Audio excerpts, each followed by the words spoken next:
Hi, I'm Henry, aka Henners. I'm a singer-songwriter, producer, classical musician, and massive Eurovision fan, and I'm reacting to the Eurovision 2026 entries as they're announced and released.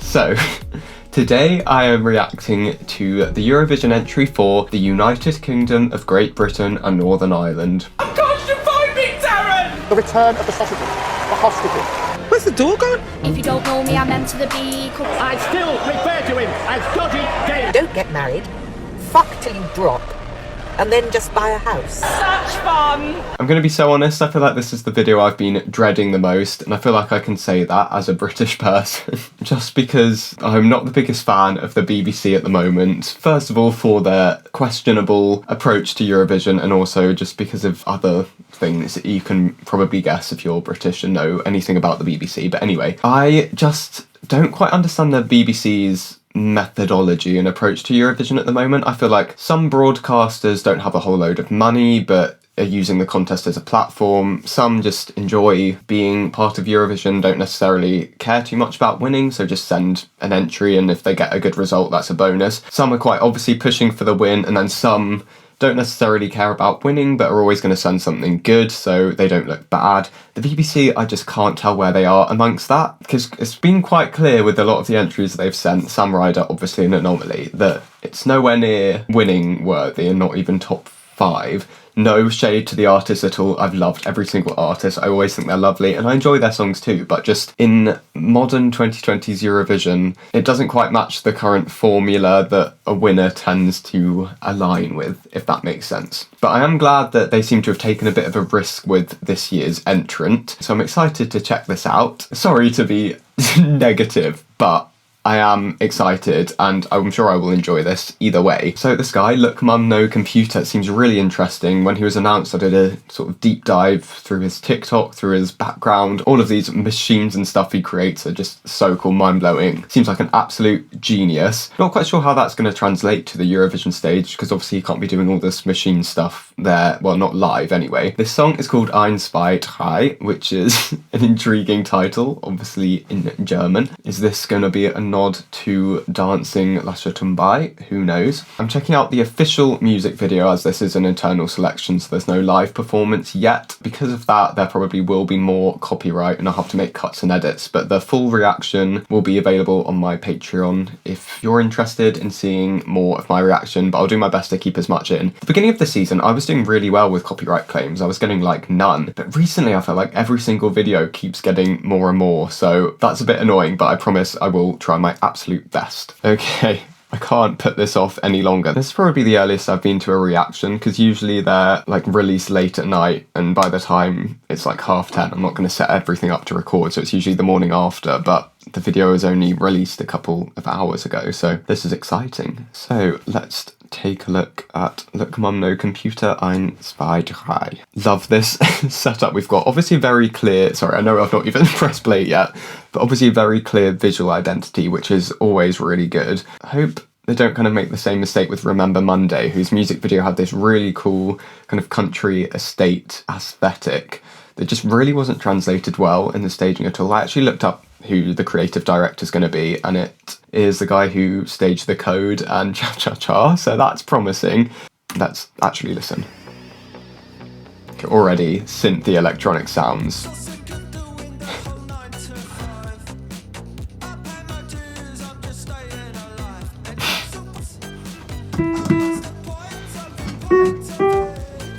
Okay. Going between this semitone interval between the B and C, which is quite, on its own kind of sounds a bit eerie, but quite mysterious and intriguing.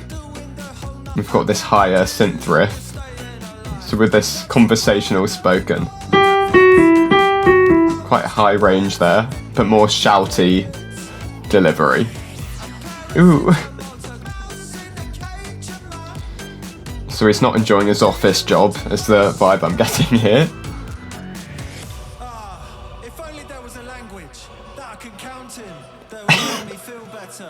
Ask you how you are, you just have to say that you're fine when you're not really fine. What is going on? Okay. Had these cool like grand cinematic vocals come in here.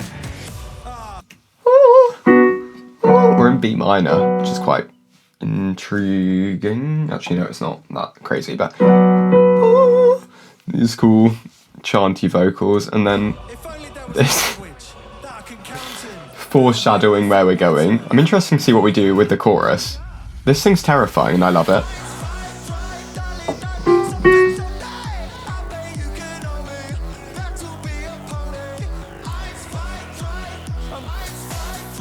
I love his energy. Okay, bit of a dance beat coming in. So we're kind of going between B minor,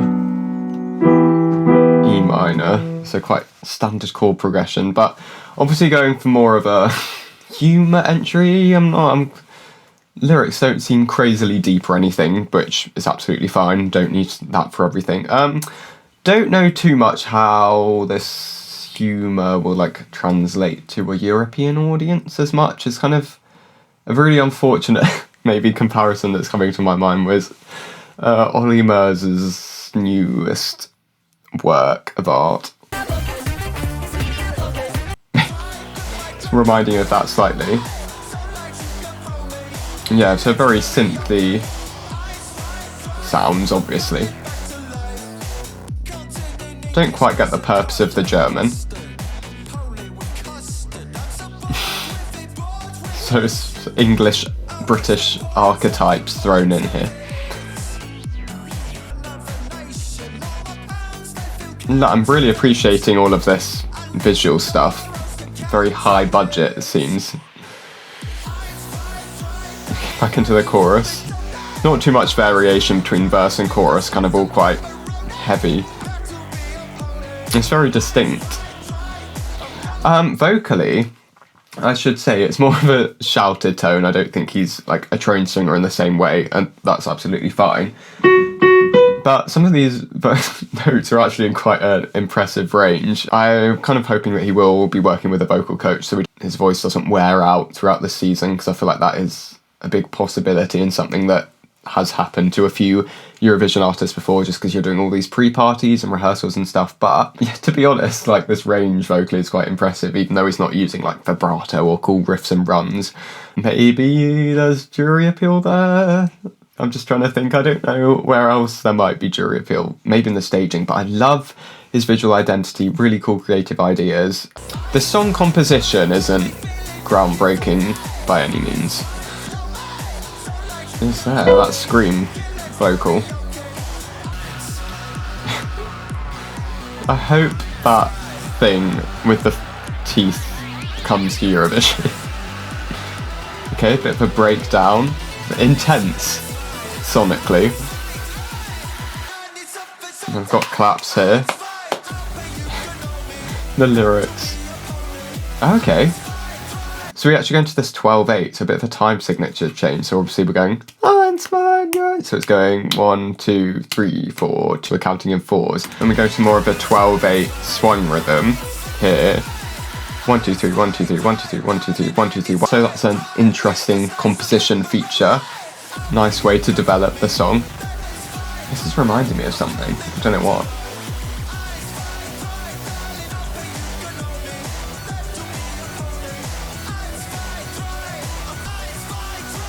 It's just how we're ending it. Just this intense time signature change.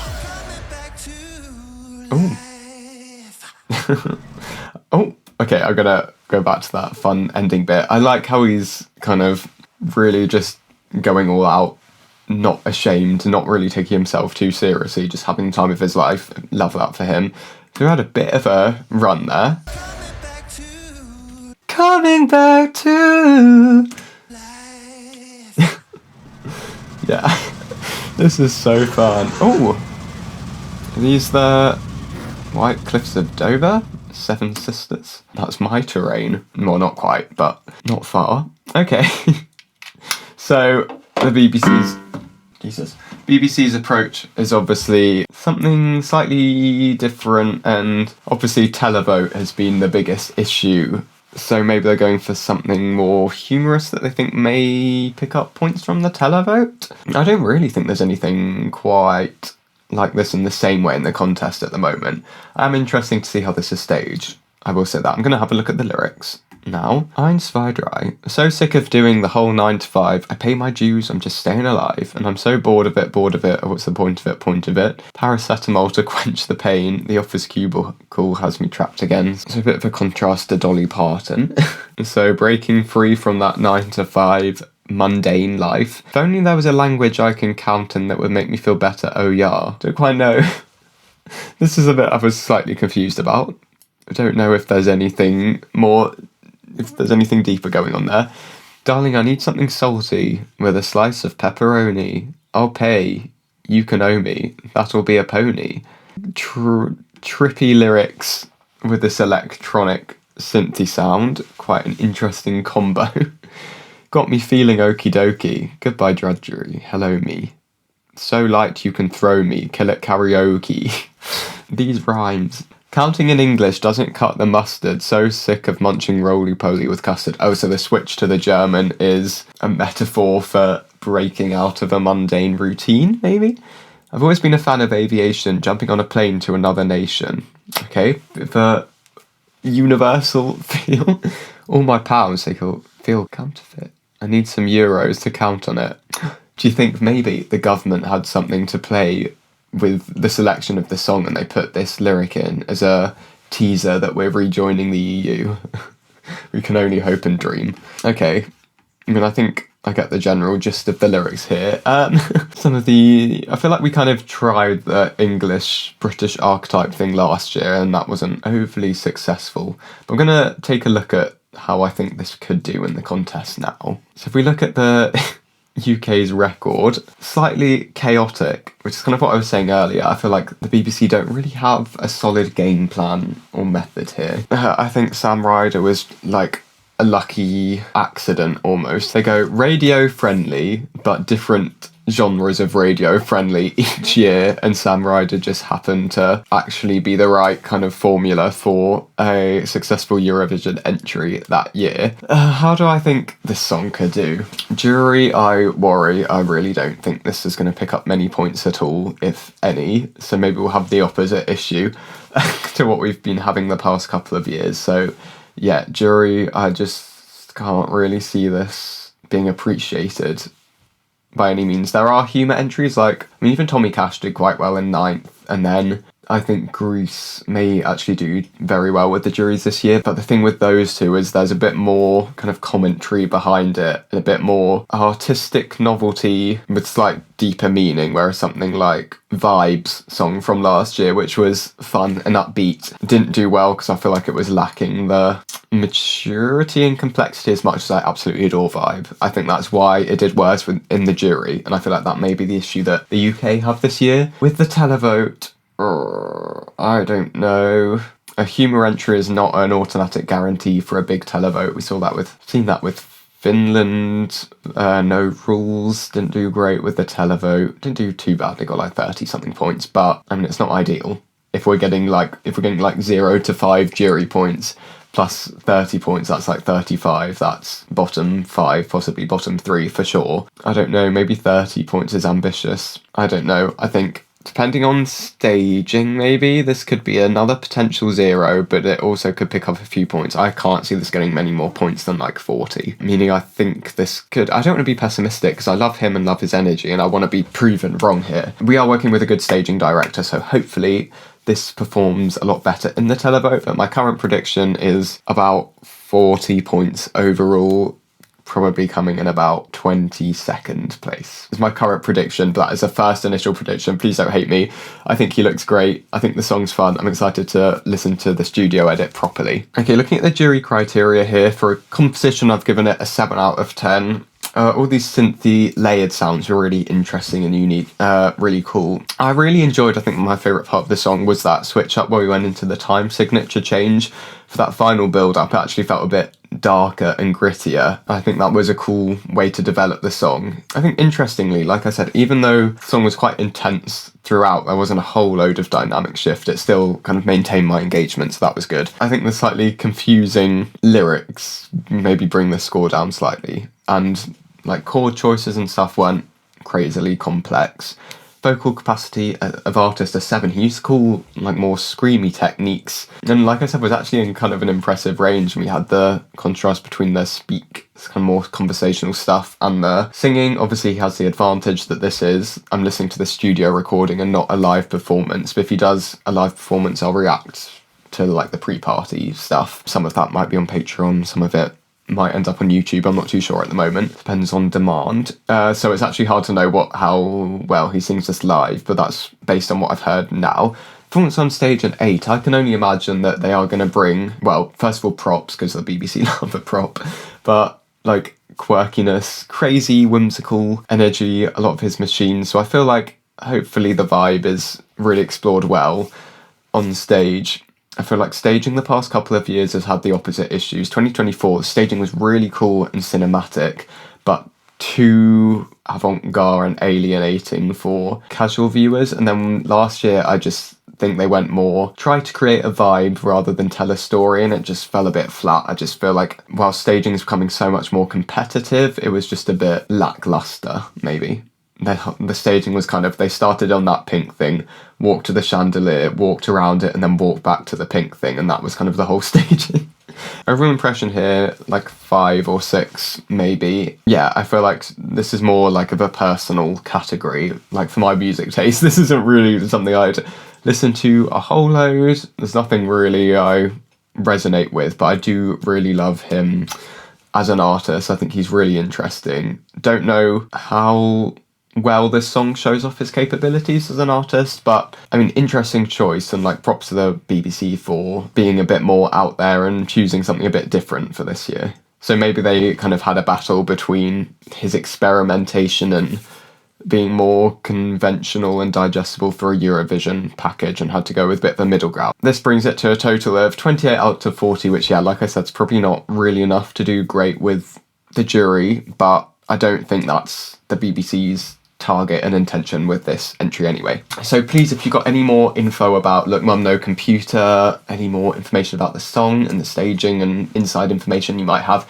please let me know in the comments. What did you think of this performance? I'd really like to know other people's opinions, how you think this might do. If you enjoyed this video or want to see more of my Eurovision 2026 reactions, then you can do so. They are all on my channel. If you really enjoyed it and want to support me further and keep the channel going, you can support me on Buy Me a Coffee. You can follow my socials, Henry Laux Music, and you can stream my music too if you like. You can pre-save my song Chamomile that's coming out on the 12th of March. Thank you so much for clicking on this video and watching. Really grateful for all your support and love, and hopefully I'll see you in another video very soon. Goodbye.